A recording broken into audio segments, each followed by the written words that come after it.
Good morning. आज का हमारा टॉपिक है समवायता या जिसको हम बोलते हैं आइसोमेरिज्म। आइए देख लेते हैं समवायता क्या होती है। तो समवायता या जिसको हम बोलते हैं आइसोमेरिज्म ऐसे कार्बनिक यौगिक जिनके अणु सूत्र समान होते हैं, जिनका मॉलिक्यूलर फॉर्मूला जो है वो समान होता है, मतलब उसमें उपस्थित परमाणु और उनकी संख्या जो है वो एक समान होगी। तो ऐसे कार्बनिक यौगिक जिनके अणु सूत्र समान होते हैं उन्हें आइसोमर समवायी कहते हैं तथा इस गुण को आइसोमेरिज्म या समवायता कहते हैं। तो आइए देखते हैं समवायता को हम किस तरह से और कितने भागों में बांटते हैं। तो जो आइसोमेरिज्म है इसको मुख्य रूप से हम दो भाग में बांटते हैं।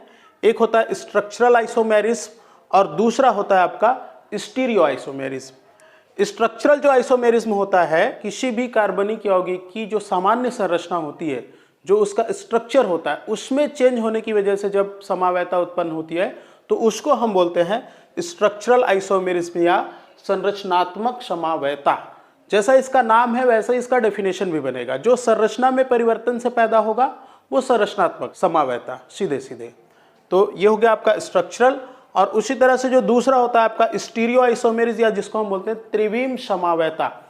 तो ऐसी समवायता जिसमें स्ट्रक्चर तो समान होता है लेकिन उसका जो त्रिविम में जो उनका ओरिएंटेशन होता है, जो त्रिविम में उनकी जो व्यवस्था होती है, उसमें परिवर्तन के कारण जब उत्पन्न होगा तो उसको हम बोलते हैं स्टीरियो आइसोमेरिज्म या त्रिविम समवायता। तो जो संरचनात्मक समवायता है वो आगे और 6 भागों में बढ़ जाती है। जैसे कि इसमें होता है chain isomerism, position isomerism, functional isomerism, metamerism, tautomerism और रिंग चैन आइसोमेरिज्म, इस तरह से।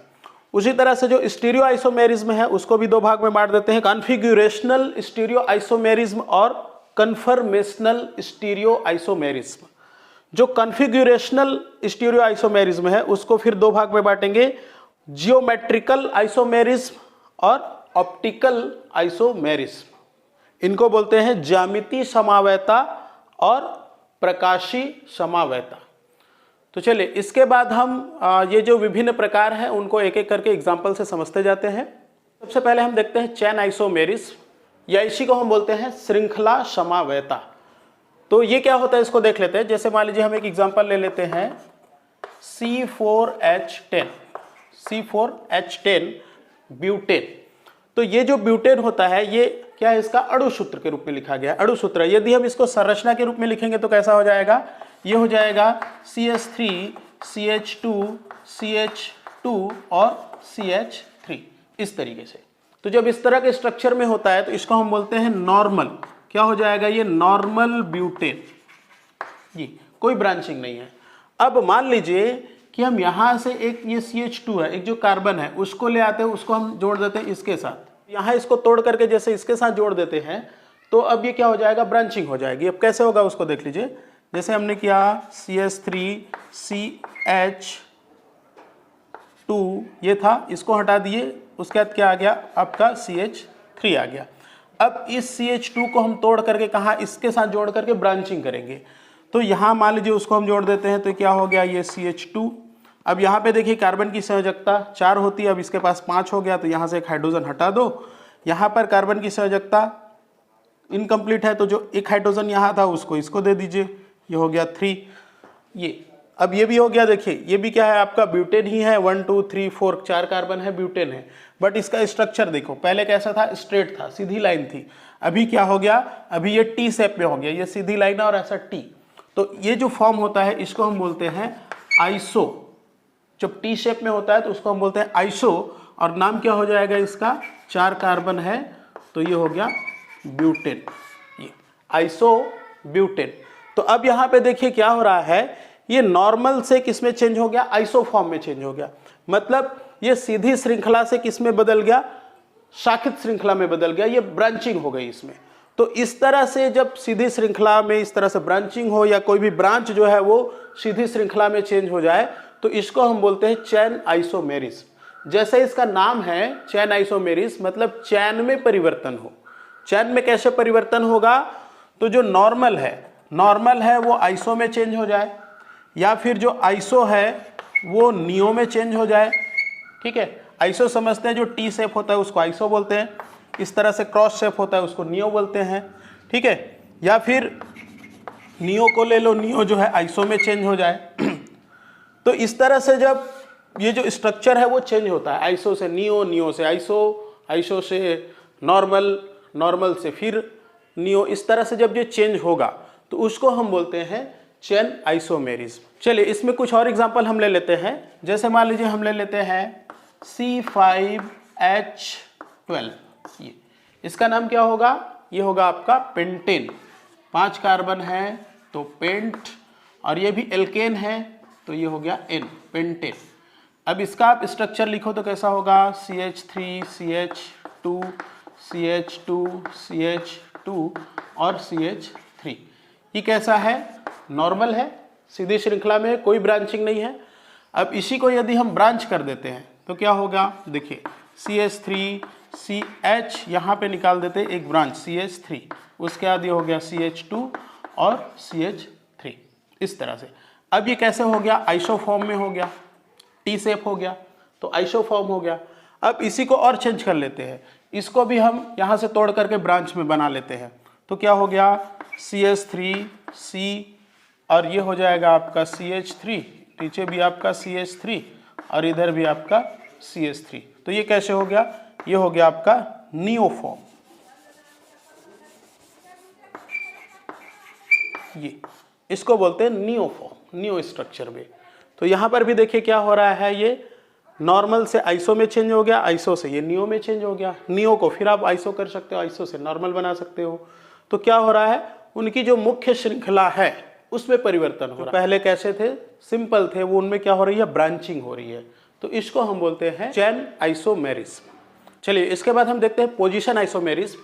तो पोजीशन आइसोमेरिज्म में होता है कि जो मुख्य श्रृंखला से जुड़े हुए जो सब्स्टिट्यूट है, चाहे वो फंक्शनल ग्रुप हो, चाहे वो एल्किल या एरिल समूह हो, जो भी हो, जब उनका जो अटैचमेंट है वो अलग अलग होता है, वो अलग अलग कार्बनों से जुड़ करके जब कोई नया यौगिक बनाता है या जब उनमें विभिन्नता उत्पन्न होती है तो उसी को हम बोलते हैं पोजीशन आइसोमेरिज्म। इसको भी एग्जांपल से देख लेते हैं। जैसे मान लीजिए हम ले लेते हैं CH3 single bond CH2 single bond CH, CH3 single bond CH2 और CH3, इस तरह से। क्लियर। एक और हम एग्जांपल ले लेते हैं CH3 single bond CH, CH3 CH2 single bond CH2 और सिंगल बॉन्ड CH3।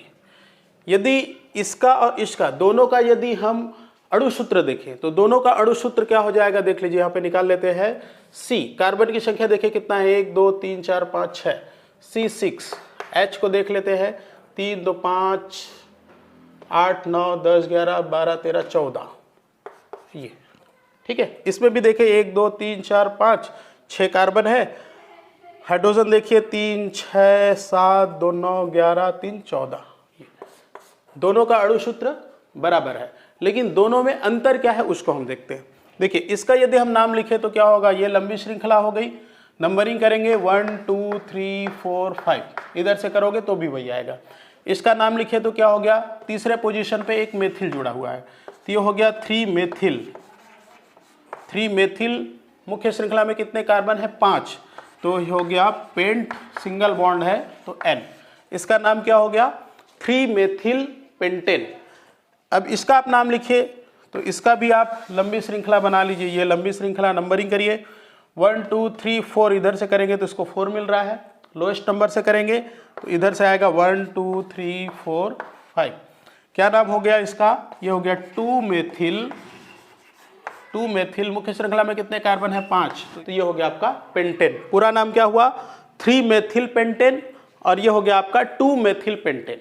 देखिए दोनों का अणुसूत्र बराबर है, कार्बन हाइड्रोजन की संख्या बराबर है, दोनों के दोनों पेंटेन है। अंतर क्या है कि इससे जुड़ा हुआ जो ये सब्स्टिट्यूट है, जो मेथिल है, यहाँ पे कहाँ जुड़ा है, तीसरे कार्बन पर मुख्य श्रृंखला में, और वही मेथिल यहाँ पर दूसरे नंबर के कार्बन से जुड़ा हुआ है। तो इस तरह से जो प्रतिस्थापी होता है, जो सब्स्टिट्यूट होता है, वो जब अलग अलग कार्बन से जुड़ते हैं या उनके जुड़ने का जो स्थान होता है वो अलग अलग होगा, और उससे जो भिन्नता पैदा होगी, उससे जो वेरिएशन होगा, उसी को हम बोलते हैं पोजीशन आइसोमेरिज्म। चलिए कुछ एग्जांपल और लेते हैं। जैसे मान लीजिए हमने ले लिया CH3 CH 2CH double bond CH2। ये क्लियर। नाम क्या होगा इसका? देखिए कितने कार्बन है? 4 कार्बन है। 4 कार्बन है तो 4 कार्बन को हम बोलते हैं ब्यूट। डबल बॉन्ड है इसलिए इन, और डबल बॉन्ड कहाँ पे? First position. ये नंबरिंग करिए 1 2 3 4, जहां से कम नंबर मिलता है वहां से नंबरिंग करेंगे। तो क्या हो गया? ब्यूट 1 इन। यहाँ पे मान लीजिए हम पोजीशन को लिखें तो क्या हो गया? ब्यूट 1 इन, फर्स्ट पोजीशन पे डबल बॉन्ड है। अब इसी को मान लीजिए डबल बॉन्ड को हम ले आते हैं इधर, तो क्या हो जाएगा? CH3CH डबल बॉन्ड यहां आएगा तो यहां से एक हाइड्रोजन इधर चला जाएगा, तो ये हो गया CH double bond CH single bond CH3, इस तरह से। अब देखिए इसका नाम ये भी क्या है? 4 कार्बन है तो ये भी हो गया ब्यूट। डबल बॉन्ड है तो ये भी होगा इन।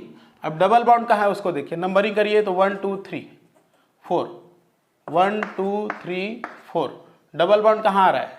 दूसरे नंबर पे, तो ये हो गया 2। तो पहला वाला क्या है? ब्यूट 1 इन, दूसरा है आपका ब्यूट 2 इन। चेंज क्या हुआ? चेंज क्या हुआ? जो डबल बॉन्ड का जो पोजीशन है वो चेंज हो रहा है।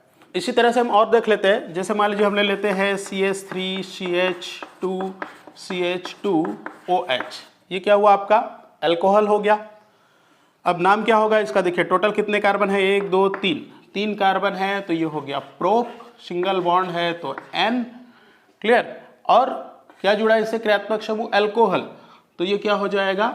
ये हो जाएगा ऑल, प्रोपेनॉल, ऑल होगा। ऑल जुड़ता है क्रियात्मक समूह में, और यह क्रियात्मक समूह कहाँ जुड़ा है? फर्स्ट पोजीशन पे। नंबरिंग करेंगे तो क्या होगा? 1 2 3, फर्स्ट पोजीशन में OH समूह जुड़ा हुआ है, तो इसको हम लिख सकते हैं 1 ऑल, प्रोपेन 1 ऑल। अब यदि इस OH को हम जोड़ देते हैं इधर बीच में कहीं, तो क्या हो गया? CH3CH, और इससे जुड़ गया आपका OH, और ये हो जाएगा आपका CH3। अब देखिए इसका नाम क्या होगा? 3 कार्बन यहाँ पर भी है तो ये हो गया प्रोप। सिंगल बॉन्डिंग है तो ये हो गया N। अब इसको नंबरिंग करिए 1 2 3। अब हाइड्रोक्सी समूह कहाँ जुड़ा है? दूसरे नंबर पे, तो ये हो जाएगा 2 ऑल। नाम क्या हो गया? Propane 2 all. इसी तरह से जैसे मान लीजिए हम और ले लेते हैं, जैसे हम ले लेते हैं बेंजीन।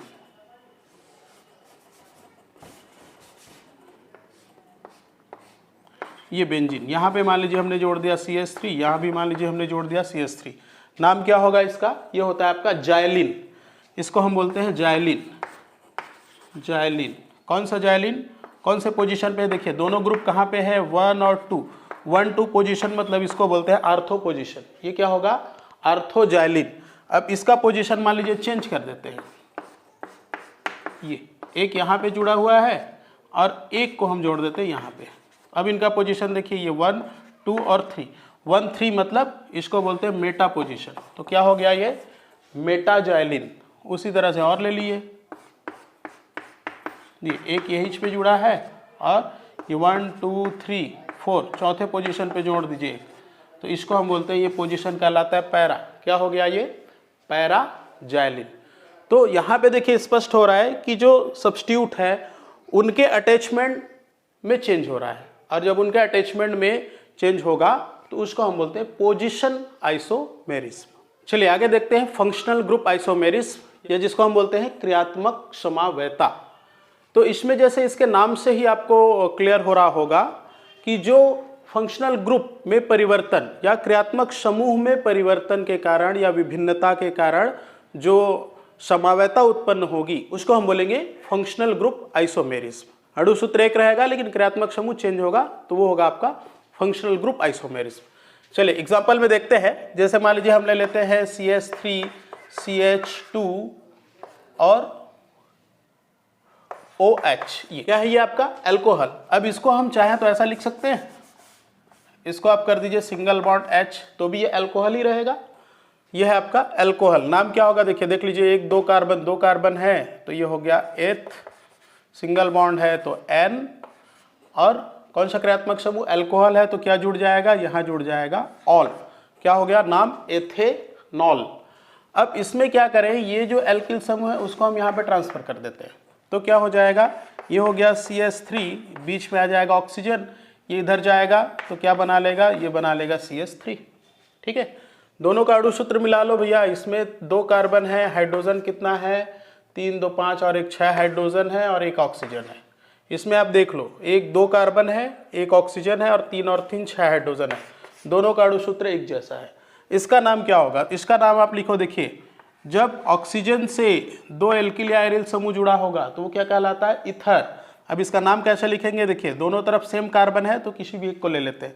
इधर एक कार्बन तो ये हो गया आपका मेथ, क्या जुड़ेगा इसमें? Oxy, methoxy. और इधर कितना है? एक कार्बन यहाँ भी है तो ये हो गया आपका मेथेन, मेथॉक्सी मेथेन।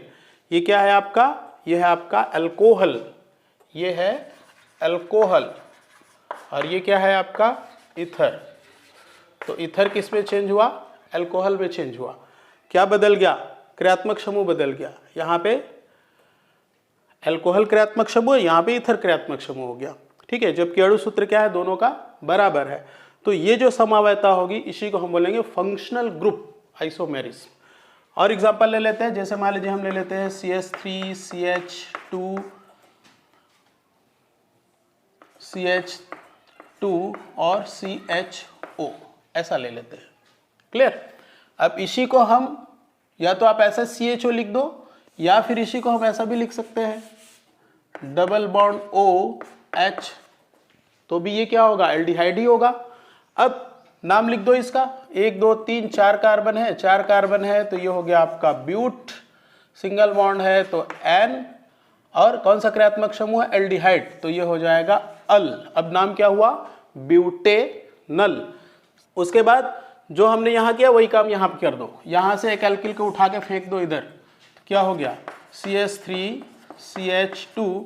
अब ये आ गया आपका C डबल बॉन्ड O, और ये हो गया, देखिए CH2 इधर आ जाएगा, CH2 और एक हाइड्रोजन ये 3। अब क्या बना ये? देखिए CO, कौन सा समूह? कीटोन। नाम लिखो इसका 1 2 3 4, 4 हो गया, ये हो गया ब्यूट, सिंगल बॉन्ड है तो N, और कौन सा क्रियात्मक समूह? कीटोन। तो कीटोन है तो क्या हो जाएगा? यहाँ पे जुड़ जाएगा ओन, नाम क्या हुआ? ब्यूटेनोन। ये है आपका एल्डिहाइड और ये है आपका कीटो समूह। ये क्लियर? इस तरह से यहाँ पर भी क्या हो रहा है? फंक्शनल ग्रुप चेंज हो रहा है, तो ये भी क्या होगा आपका? फंक्शनल ग्रुप आइसोमेरिज्म, क्रियात्मक समवायता। जैसे और कुछ ले लेते हैं, CH3 CH2 और COOH, ये इसको ले लेते हैं। ठीक है, इसको भी ऐसा लिख दें, सिंगल बॉन्ड H हो गया। अब यहाँ क्या करो? इसको उठा के फेंको इधर, क्या हो गया? CH3 COOCH3। ये क्या है भैया? ये आपका एसिड, कार्बोक्सिलिक एसिड। ये क्या बना? ये बन गया आपका एस्टर। ये तो यहाँ पर भी क्या हो रहा है? क्रियात्मक समवायता, फंक्शनल ग्रुप आइसोमेरिज्म। नेक्स्ट होता है मेटामेरिज्म, या इसी को बोलते हैं मध्यावयता। अब यहाँ पे थोड़ा सा आप ध्यान दीजिए, इससे पहले हमने पढ़ा functional group. Functional group isomerism में क्या हो रहा था? जो उनका क्रियात्मक समूह है वो बदलता था, लेकिन मेटामेरिज्म जो होता है वो उसका उल्टा होता है। यहाँ पे जो फंक्शनल ग्रुप होता है वो सेम रहेगा, वो एक ही रहेगा, फंक्शनल ग्रुप में कोई चेंज नहीं होगा, लेकिन फंक्शनल ग्रुप से जुड़े हुए जो एल्किल समूह है या जो अन्य समूह है उनमें चेंज होता है। तो उससे जो समवायता पैदा होगी उसको हम बोलते हैं मेटामेरिज्म। जैसे हम एग्जाम्पल में देख लेते हैं, जैसे हम ले लेते हैं CH3 CH2OCH3। तो अब यहाँ पे देखिए ये क्या है? आपका ईथर है। अब इसका यदि हम नाम लिखेंगे तो क्या हो जाएगा? देखिए इधर कितना कार्बन है? 1 कार्बन, तो ये हो गया मेथ, इस पे जुड़ जाएगा ऑक्सी, मेथॉक्सी। इधर कितने कार्बन है? 3, तो 3 को हम बोलते हैं प्रोप, सिंगल बॉन्ड है तो N। ये नाम क्या हो गया? Methoxy propane. अब हम क्या करते हैं, जैसे ये CH3 है, इसको हम ऐसा लिख सकते हैं CH2 और एक H बाहर कर सकते हैं। अब यहाँ पे क्या करें? इस एक CH3 को फेंकते हैं यहाँ पे, तो अब क्या हो जाएगा?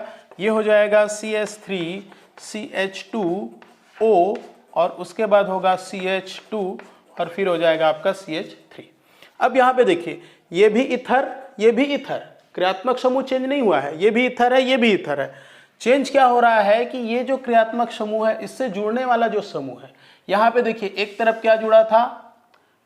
मेथिल जुड़ा था, दूसरी तरफ 3 कार्बन वाला मतलब प्रोपिल जुड़ा हुआ था।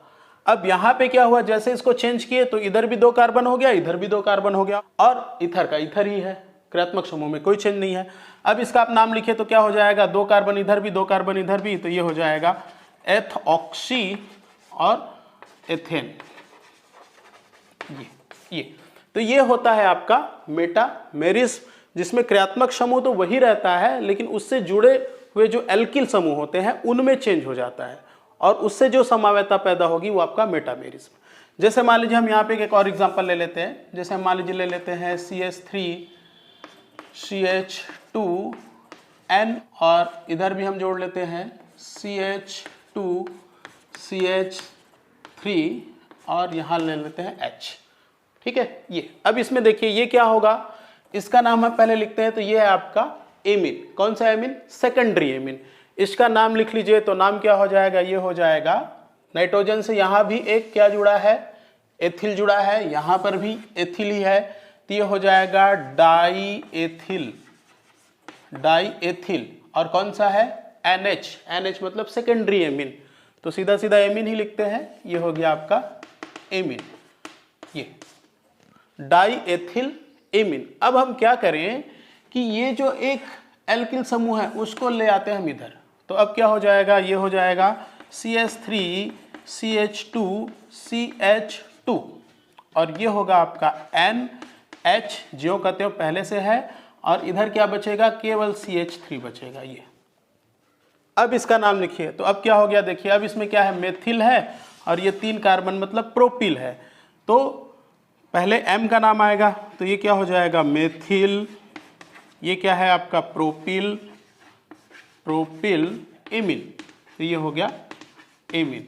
अब इसका नाम क्या हो गया, मेथिल प्रोपिल एमीन, ये आपका डाई एथिल एमीन, और यहाँ पर भी ये सेकेंडरी एमीन है, यहाँ पर भी ये सेकेंडरी एमीन ही है, क्रियात्मक समूह में कोई चेंज नहीं हुआ है, केवल एल्किल समूह बदला है, तो इसको हम बोलते हैं मेटामेरिस्म। चलिए नेक्स्ट होता है टाटूमेरिस्म, या इसी को हम बोलते हैं चलावयता, और ये जो है एक विशेष प्रकार का क्रियात्मक समावयता ही है। ठीक है, क्रियात्मक समावयता का ही एक रूप है समझ लीजिए। और यहाँ पे होता क्या है कि यहाँ पर जो पाई बॉन्ड होता है, पाई बॉन्ड और हाइड्रोजन एटम दोनों के बीच में एक्सचेंज होता है, या फिर इसको दूसरे शब्दों में हम कहें तो जो हाइड्रोजन परमाणु होता है उसमें होता है दोलन। जैसे घड़ी का पेंडुलम होता है ना, एक निश्चित समय बाद एक निश्चित दूरी से जाता है, आता है, फिर जाता है, फिर आता है, तो उसी तरह से जो हाइड्रोजन परमाणु होता है वो एक परमाणु से दूसरे परमाणु में या दूसरे परमाणु से पहले परमाणु में ये दोलन करते रहता है, आता जाता रहता है, तो इससे जो समावयता पैदा होती है, इससे जो विभिन्नता पैदा होती है, उसी को हम बोलते हैं चलावयता। चलिए इसको हम एग्जाम्पल से समझते हैं। जैसे मान लीजिए हम यहाँ पे ले लेते हैं CH3C double bond O single bond CH2, ये हो गया COO-C2H5, इसको बोला जाता है एसिटोएस्टिक एस्टर। अब इसमें यहाँ पे ये जो CH2 है इसको हम चाहे तो इस तरह से भी लिख सकते हैं, ये CH और एक H को हम लिख देते हैं ऊपर। तो अब यहाँ पे क्या होता है, देखिए ये जो कार्बोनिल परमाणु है, कार्बोनिल परमाणु में ये जो डबल बॉन्ड होता है इसमें से एक सिग्मा होगा, दूसरा जो है वो पाई होगा। तो जैसे ही ये पाई बॉन्ड चला जाता है, टूट के चला जाता है ऑक्सीजन के पास, जैसे ऑक्सीजन के पास जाएगा तो यहाँ पे आ जाएगा एक माइनस चार्ज और कार्बन के पास आ जाएगा एक प्लस चार्ज, मतलब ये जो कार्बन है इसकी संयोजकता भंग हो जाएगी। अब अपनी संयोजकता को कंप्लीट करने के लिए क्या करेगा, ये जो कार्बन हाइड्रोजन बॉन्ड है इसको ले आता है, इसको खींच लेता है अपनी तरफ, तो यहाँ पे आ जाता है डबल बॉन्ड। जैसे डबल बॉन्ड आता है ये हाइड्रोजन यहाँ से टूट जाता है, H+ आयन के रूप में टूट जाएगा, और ये कहाँ चला जाएगा, ये जो ऑक्सीजन है जहाँ पे ऋण आवेश है यहाँ जा करके ये जुड़ जाता है। तो अब ये कैसे होगा, देखिए ये हो जाता है CH3 सिंगल बॉन्ड CH, फिर COO और C2H5। अब ये कैसे हुआ है देखिए, उसको देखते हैं। पहले डबल बॉन्ड था, यहाँ पे ऑक्सीजन है, डबल बॉन्ड था, अब एक बॉन्ड टूट गया, इस पर क्या आ गया माइनस चार्ज, इस पर क्या आया प्लस चार्ज। अब उसके पास यहाँ पे क्या था, यहाँ पे हाइड्रोजन था, ये बॉन्ड टूट गया, टूट कर कहाँ आ गया, यहाँ पे डबल बॉन्ड बना लिया। ये हाइड्रोजन कहाँ चला गया, ऑक्सीजन के साथ जुड़ गया, तो यह बना लिया यहाँ पे OH, ये चार्ज यहाँ पे खत्म, ये चार्ज यहाँ पे खत्म। ये तो कैसे हो गया, देखिए CH3 COH double bond CH single bond COOH single bond C2H5। ये अब यहां पे देखिए क्या हो रहा है कि जो हाइड्रोजन है, हाइड्रोजन कहाँ था पहले, इस कार्बन परमाणु के साथ जुड़ा था, वो कहाँ चला गया, ऑक्सीजन परमाणु के साथ, पहले इससे जुड़ा हुआ था, अभी कहाँ आ गया, इस ऑक्सीजन के पास आ गया। अब मान लीजिए इसी रिएक्शन को उल्टा करें तो क्या होगा, अब यहां पर जो लोन पेयर है, यहां पर ये लोन पेयर रहेगा, ऑक्सीजन में 2 लोन पेयर होता है। अब एक लोन पेयर यहां पे आकर के मान लीजिए डबल बॉन्ड बनाएगा, जैसे ही मान लो जो लोन पेयर यहां पे आके डबल बॉन्ड बनाएगा तो कार्बन के पास हो जाएंगे 5 बॉन्ड हो जाएंगे, इसकी संयोजकता फिर भंग हो जाएगी। तो यहां से क्या होगा, ये जो पाई बॉन्ड होगा इसमें से एक सिग्मा होगा, एक पाई बॉन्ड होगा, ये पाई बॉन्ड टूट के कहां चला जाएगा, इस कार्बन के पास। दूसरी तरफ हम देखें कि जैसे ये जो है ऑक्सीजन जैसे यहां पर डबल बॉन्ड बनाएगा तो इसके पास क्या हो जाएगा, इलेक्ट्रॉन्स की कमी हो जाएगी। तो ये क्या करेगा, इस हाइड्रोजन को यहां से H+ के रूप में बाहर निकाल देगा। जब ये पाई बॉन्ड टूट करके कार्बन के पास आएगा तो यहां पे आ जाएगा ऋण आवेश, तो ये जो हाइड्रोजन है वापस चला जाता है इस कार्बन के पास और वापस जाकर के फिर से वही संरचना बना लेता है। तो इस तरह से क्या हो रहा है कि ये जो हाइड्रोजन है एक बार इस ऑक्सीजन के पास और उसके बाद फिर से इस ऑक्सीजन से फिर इस कार्बन के पास और इस कार्बन से फिर ऑक्सीजन से फिर कार्बन, वहां पे क्या हो रहा है, दोलन हो रहा है। तो इसको हम बोलते हैं टाटोमेरिज्म या चलावैता, जहां पे हाइड्रोजन एटम और जो पाई बॉन्ड होता है उनमें लगातार दोलन होता है, वो अपना जो स्थान है वो आपस में लगातार चेंज करते हैं। तो इससे जो समावैता पैदा होगी वो कहलाएगा चलावैता। अब यदि यहां पे देखें तो ये जो है यौगिक यहां पे कीटो फॉर्म में है, इसको हम बोलते हैं कीटो, और यहां पर ये जो यौगिक है इसको हम देखें तो यहां पे अल्कोहल है और डबल बॉन्ड है, तो डबल बॉन्ड है इसलिए इसको बोलते हैं इन, अल्कोहल है इसलिए इसमें आ जाएगा ऑल, तो इसको हम बोलते हैं इनॉल। तो ये कीटो से इनॉल और इनॉल से कीटो में लगातार चेंज होता है, इसी को बोलते हैं कीटो इनॉल टाटोमेरिज्म। आगे इसको आप और डिटेल से ज़्यादा पढ़ोगे, कई बार एग्जाम में ये पूछता है, लेकिन ये हायर स्टडीज में ज़्यादा पूछता है।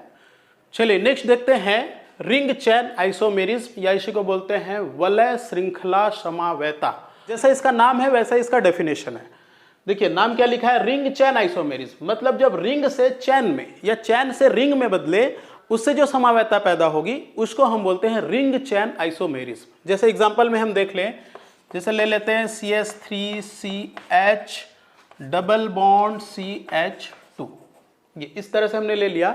अब इसका नाम क्या होगा, देखिए टोटल कितने कार्बन है, 3 कार्बन है, तो 3 कार्बन को हम बोलते हैं प्रोप, एक डबल बॉन्ड है तो ये हो जाएगा इन, क्या हो गया, प्रोपिन। अब इसी को मान लीजिए हम इस तरह से लिखते हैं, जैसे हमने मान लीजिए लिख लिया CH3 सिंगल बॉन्ड CH और लिख लेते हैं डबल बॉन्ड CH2, ये ऐसा लिख सकते हैं समझने के लिए। अब इसमें क्या होता है, देखिए ये जो डबल बॉन्ड है शिफ्ट हो जाता है यहाँ पे, तो जैसे डबल बॉन्ड यहाँ पे शिफ्ट होगा, यहाँ से एक हाइड्रोजन शिफ्ट हो जाएगा यहाँ पर, तो अब क्या होगा, देखिए यही लिख देता हूँ मैं, ये हो गया आपका CH3 single bond CH double bond CH2, ऐसा था। तो अब हमने क्या किया, यहाँ से डबल बॉन्ड यहाँ शिफ्ट किया, तो ये बॉन्ड कहाँ आ गया, ये बॉन्ड शिफ्ट हो गया यहाँ पे, और जैसे ये बॉन्ड शिफ्ट होगा यहाँ से एक हाइड्रोजन चला जाता है यहाँ पे, तो ये जो CH3 था ये हो जाएगा 2 और ये जो 1 था ये भी हो जाएगा आपका 2। तो किससे बदल गया, इससे बदल गया इसमें, ये इस तरह से, ये पहले कैसा था, ये ओपन चैन था, अब कैसा हो गया, क्लोज्ड चैन। मतलब पहले ये एसाइक्लिक था, अचक्री था, अब किस में बदल गया, चक्री में बदल गया। इसका नाम क्या होगा, तो देखिए 3 कार्बन है, तो 3 कार्बन है तो प्रोप, सिंगल बॉन्ड है तो क्या होगा एन, और साइकिल है इसलिए क्या हो जाएगा साइक्लो, नाम क्या हो गया साइक्लोप्रोपेन। तो इस तरह की जो समावैता होगी उसी को हम बोलते हैं रिंग चैन समावैता। तो ये था स्ट्रक्चरल आइसोमेरिज्म, और नेक्स्ट क्लास में हम पढ़ेंगे स्टीरियो आइसोमेरिज्म। स्टीरियो आइसोमेरिज्म क्या होता है, वो कितने प्रकार का होता है, उनका डेफिनेशन क्या होता है, उनके क्या क्या एग्जाम्पल होते हैं, ये सारा कुछ हम नेक्स्ट क्लास में सीखेंगे। तो आज के क्लास के लिए इतना ही, मिलते हैं नेक्स्ट क्लास में। Okay, thank you.